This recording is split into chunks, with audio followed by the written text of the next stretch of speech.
আমাৰ জাতিটোক গৌৰৱ প্ৰদান নকৰে। মই আজিৰ সভাতে ঘোষণা কৰিছোঁ যে অসম চৰকাৰে স্বৰ্গদেউ চাওলুং চুকাফাৰ মৈদামটো সুন্দৰভাৱে নিৰ্মাণ কৰিবৰ বাবে আমাৰ চৰাইদেউ জিলা প্ৰশাসনক 1 কোটি টকাৰ এটা অনুমোদন আগবঢ়াব, যাতে আমি সুন্দৰ কৰি এই মৈদামটো আমি নিৰ্মাণ কৰি ল'ব পাৰোঁ। কিন্তু সেইটো এটা মাত্ৰ আমাৰ আৰম্ভণি। মই ভাবোঁ যে আমাৰ চৰাইদেউৰ আশে পাশে যিখিনি সম্পদ আছে আৰু যি আমাৰ মৈদাম আছে, এই মৈদাম আৰু ইয়াৰ সম্পদ, ইয়াৰ পুখুৰী, দেওশাল, এই গোটেইবিলাকক সংৰক্ষণ কৰাৰ কাৰণে আমি এটা নিৰ্ধাৰিত ব্যৱস্থা ল'ব লাগিব। আৰু তাৰ কাৰণে এক সুবিশাল পৰিকল্পনা অহা 7 ফেব্ৰুৱাৰী অসম চৰকাৰৰ যি নতুন বাজেট প্ৰস্তুত হ'ব, তাতে এক সুবৃহৎ পৰিকল্পনা স্থান দিয়াৰ প্ৰতিশ্ৰুতি মই আজি আপোনালোকক দিছোঁ। আপোনালোকে যেতিয়া অসম চৰকাৰৰ এই বছৰৰ বাজেট দেখা পাব, সেই বাজেটত ইয়াৰ এটা নিৰ্দিষ্ট পৰিকল্পনা দেখা পাব। আৰু এই গোটেই সম্পদসমূহক সংৰক্ষণ কৰাৰ বাবে আমাক যি ধৰণে টকাৰ প্ৰয়োজন হয়, 50 কোটি টকা, 100 কোটি টকা, 150 কোটি টকা, 200 কোটি টকা, যিমান প্ৰয়োজন হয়, আমি গোটেইবিলাকৰ ব্যৱস্থা কৰি ইয়াক বৈজ্ঞানিকভাৱে আগুৱাই লৈ যোৱাৰ বাবে আমি সিদ্ধান্ত গ্ৰহণ কৰিম। আৰু ৰাজ্য চৰকাৰৰ অনাগত বাজেটত তাৰ পূৰ্ণ প্ৰতিফলন আমি দেখা পাম বুলি আজিৰ সভাতে মই আপোনালোক এটা পৰ্যটনৰ নিবাস, যাত্ৰী নিবাস, যাতে যিসকলে মৈদাম চাব আহে তেওঁলোকে দিনটো ঘূৰি ফুৰি ইয়াতে পৰ্যটন নিবাসত থাকিব পাৰে। আমি যিবিলাক ইয়াত অসমীয়া খোৱা খাদ্যৰ আজি ষ্টল কৰিছোঁ, সেইবিলাকৰ যাতে স্থায়ী ব্যৱস্থা এটা হ'ব পাৰে।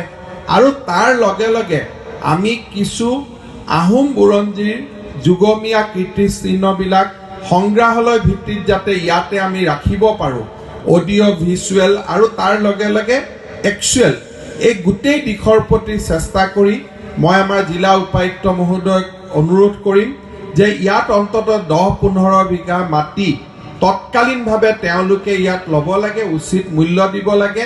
আৰু এই গোটেই অনুষ্ঠানবিলাক ৰাজ্য চৰকাৰে নিৰ্মাণ কৰি দিব। তাৰ কাৰণে টকা পইচাৰ কোনো অসুবিধা নহয়। এই গোটেইখিনিৰ কাৰণে মই আজিৰ সভাতে আগতীয়াকৈ 5 কোটি টকাৰ মই অনুমোদন দি থলোঁ। কাম আৰম্ভ কৰক। এটা ভাল ৰংগমঞ্চ হওক, এখন সুন্দৰ সীমা হওক, তাৰ লগে লগে আমাৰ পৰ্যটন নিবাস এটা স্থাপন হওক। আৰু গোটেইখিনি আমি অসম চৰকাৰৰ আছুতীয়া পুঁজি আৰু টুৰিজিম বিভাগৰ পৰা আমি একেলগে কাম কৰিম, সেই প্ৰতিশ্ৰুতি মই দিছোঁ। আৰু মই বিশেষকৈ ডিচিক ক'ম যে এটা ইনষ্টলমেণ্টৰ টকা যাতে 28 ফেব্ৰুৱাৰীৰ আগতে ল'ব পাৰে, সেইধৰণে আজিৰ পৰাই কাম হাতত কৰিব লাগে। কাৰণ ঘোষণা বহুত দিন পিছুৱাই থ'ব নালাগে। 45 দিনৰ ভিতৰত টকা আহি ডিচিৰ অফিচ পাব লাগে। গতিকে সেইধৰণে উন্নয়নৰ বাবে আমি পুঁজি দিছোঁ। আমাৰ মনত এটা সপোন আছে, যিটো আজি ৰাইজৰ আগত আমি উল্লেখ কৰিছোঁ, কিন্তু যিটো কাম তপন গগৈ ডাঙৰীয়া, মই, যোগেন মহান, আমি সকলোৱে মনত ভাবি আছোঁ, আজি আলোচনা কৰি আছোঁ। মুখ্যমন্ত্ৰী ডাঙৰীয়াৰ লগতো আলোচনা কৰিছোঁ, সংসদ কামাখ্যা দাসৰ লগতো আলোচনা কৰিছোঁ।